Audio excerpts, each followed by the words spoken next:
Hello everyone! In this new video, we're going to see how to paint a hotel facade.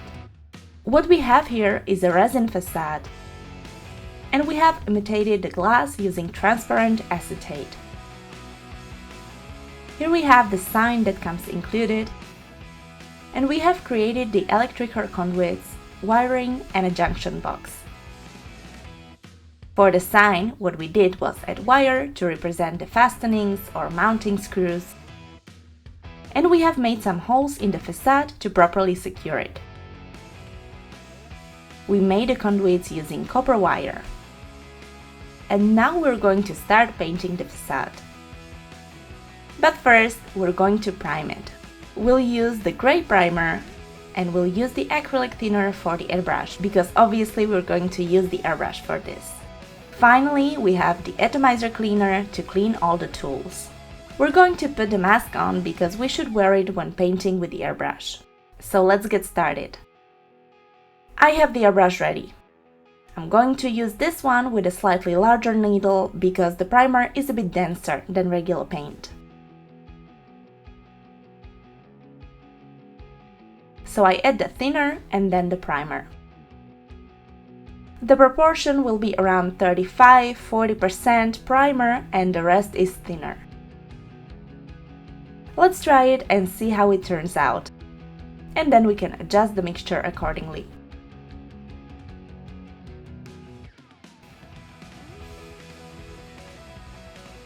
We're going to use these acrylic colors. For the bricks, we'll use these two shades, medium flesh tone and medium rust. Then we can use white to make it lighter or black to make it darker. For the stone part of the facade, we'll use this gray tone, rock gray, and for the door, frames and other elements of the facade, we'll add a bit of green, specifically medium olive green. As usual, black and white can be used to create contrasts. And then to weather the whole set, we'll use the streaking grime. Here we go! The first thing we're going to do is, using a blister pack or whatever you have at home, add the colors we're going to use, and we'll apply the paint while it's still wet. I'll explain. What does that mean? We'll apply the paint on the facade and mix the colors directly. As we apply them, we'll vary the shades to achieve a base with some chromatic richness. We'll darken certain areas, lighten others, and that way we'll achieve a diversity of tones when applying the color. So what we do now is to add a bit of water to each of the colors.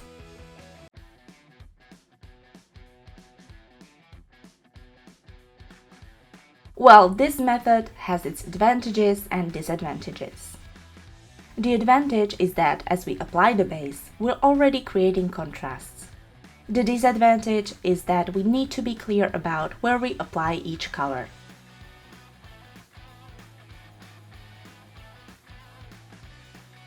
Now I'm starting to paint the details. The first thing I did was to paint the background of the window, and now, as you can see, I'm coloring some bricks here and there to add some variety to the facade. So I'm going to use the same base colors, and I've added a little bit of brick red to this one. And all I'm doing is to select some bricks at random and paint them with this color. Okay?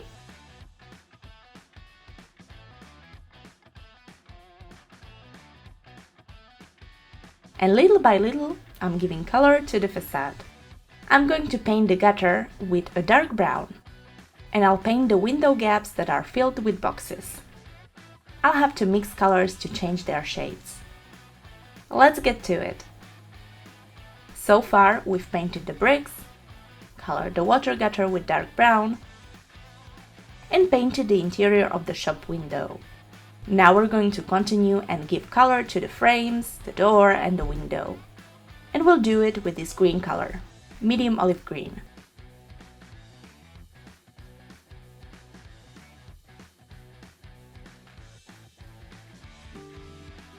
As you can see, I'm painting the wood, this kind of shop window, and the door. And something that is interesting and you should keep in mind is that these types of model sets have a lot of relief. Even if it's not noticeable, they have the texture and relief of wood. So when you work on this kind of a model set, what you have to do is try to paint the wood following the grain, so that the brush strokes also simulate part of that relief.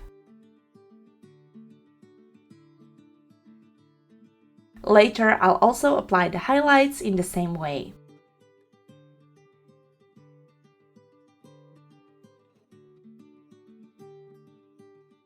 Now let's move on to the stone columns and the canopies. To paint the stone, we'll use these two colors, rock gray and medium flesh tone. I already have them prepared here, and what we're going to do is mix them together to change the grayish tone a bit. We add a bit of the flesh tone to make it more yellowish and slightly warmer. This tone is light, and if we've stained it with dark colors, it will be difficult to cover it. So we'll have to give it at least a couple of coats.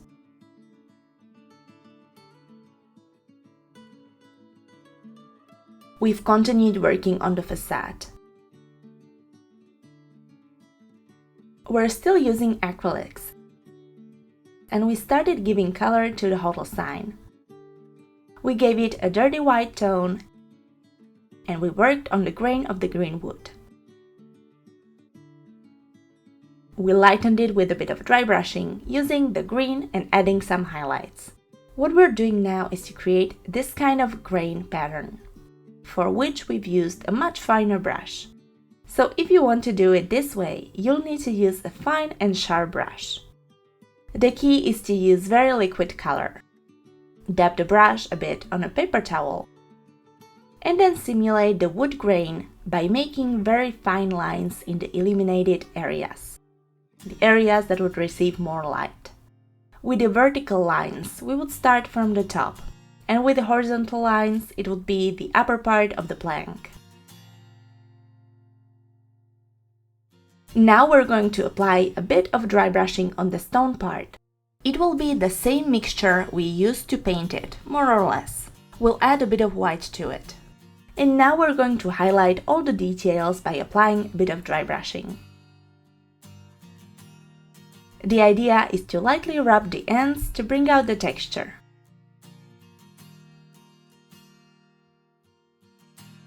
We wet the brush, then dry it on a piece of a paper towel.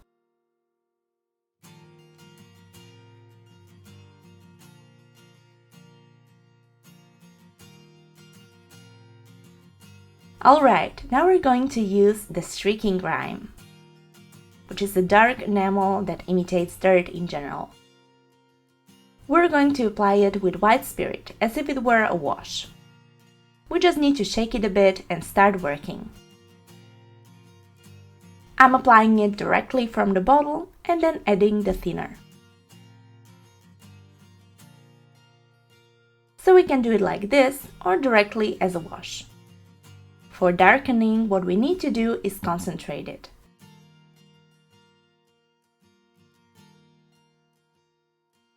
And now I clean the brush and spread it out.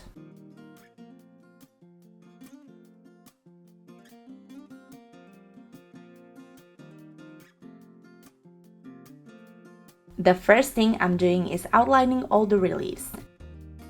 And then with the thinner, I'm going to spread it and blend it.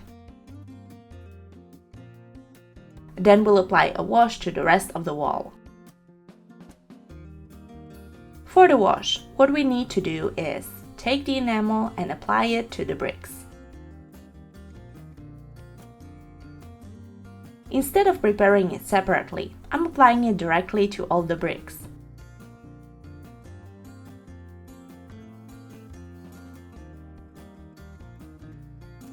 And now we let it dry. Okay, let's now prepare a wash that will apply to more specific areas. For this, I'm going to use the enamel, put it in a small container, and then add a few drops of white spirit.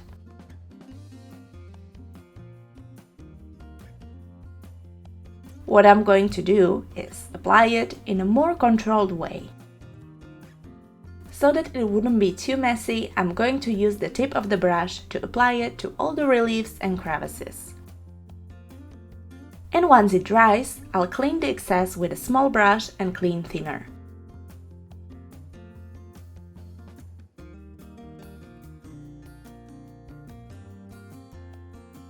I have practically finished the wash and other details, and now I'm going to clean this area below.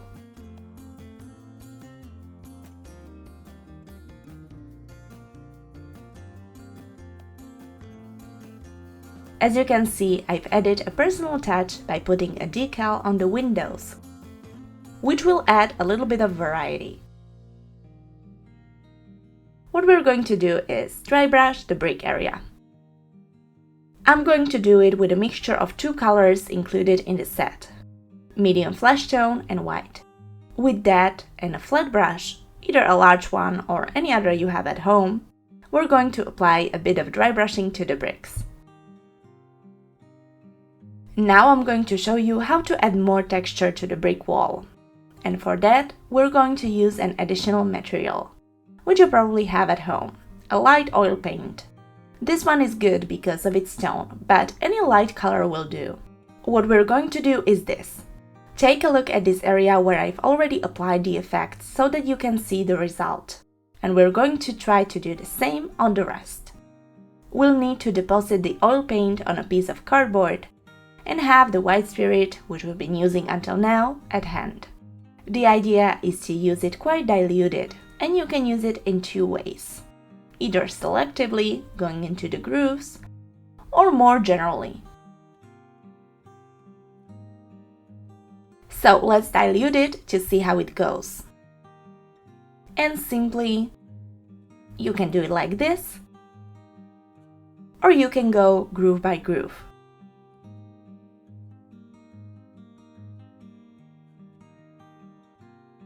Make sure to also apply it to the inside of the windows. Moreover, you can already see how it adds a kind of dusty appearance to it.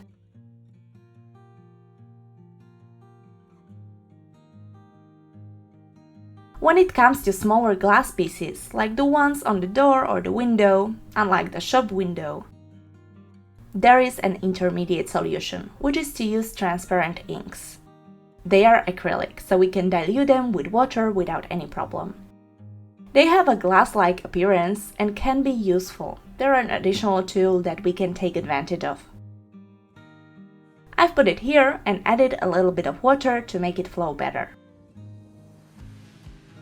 And the way to apply it is with a brush. We can also use a toothpick, depending on the glass or the area where we're applying it. So with the brush, we go up to the corner.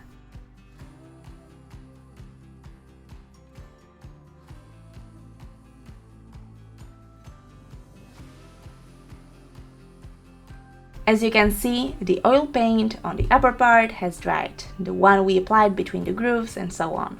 Take a look at what it looks like now. We also have the glass parts ready. They actually look quite good. And now we're going to continue, for which we'll need some additional products. We're going to use this oil paint and a couple of greenish enamels.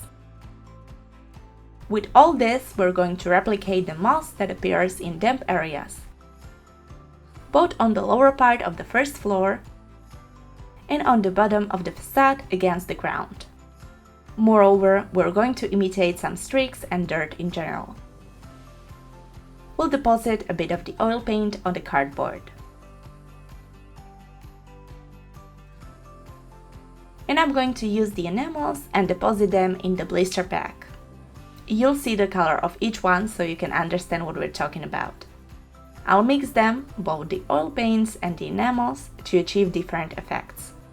This enamel, Slimy Grime Dark, as you can see, is number 26, and this other one, Slimy Grime Light, which is a bit lighter, is number 27. With these, we'll create interesting mixes on the facade to replicate different types of mold, moss, and so on. We'll apply them as usual with the thinner we've been using all this time, the white spirit. Let's see. The idea is this. We'll mix both of them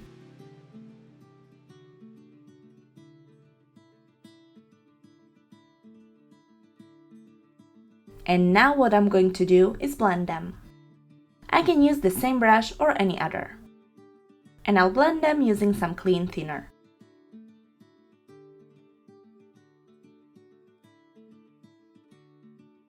We can add the lighter color afterwards, just a little bit, and in the same way we blend it with the other.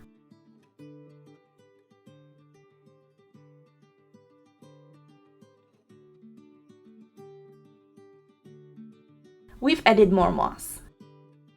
Additionally, we've painted the edges black to give it a different appearance. And now we just have to integrate the glass parts a bit. To do that, we're going to use pigments, applying them dry. We'll use a mixture of pigments. These are the ones we typically use. Once you've selected the pigments you're going to use, I usually use these ones. What I typically do is add them to a container. I keep adding them. As you can see, this is the yellowish one, this is the grayish one, and then this one is in these areas. So I keep adding them, they get mixed together, and then I'll use them as they are. You need to use a small amount of pigment. I use a slightly finer brush than the ones we've been using so far. I'm going to take a tiny bit of the darker one. I add it to the edge and spread it from top to bottom. I add a little on the base and then distribute it with the same brush.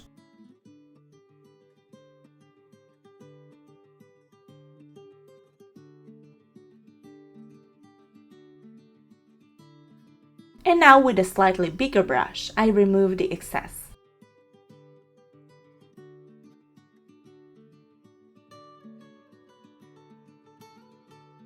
As you can see, we've completely finished the facade. We've used some basic techniques that we use with any other model set, vehicles and so on. And with some small details, we've achieved a quite realistic finish. Thank you for staying with us until the end. We hope that you learned something new today or revised some techniques that you already knew. Remember to subscribe and follow AK Interactive on your favorite social media for more content. We'll see you again soon.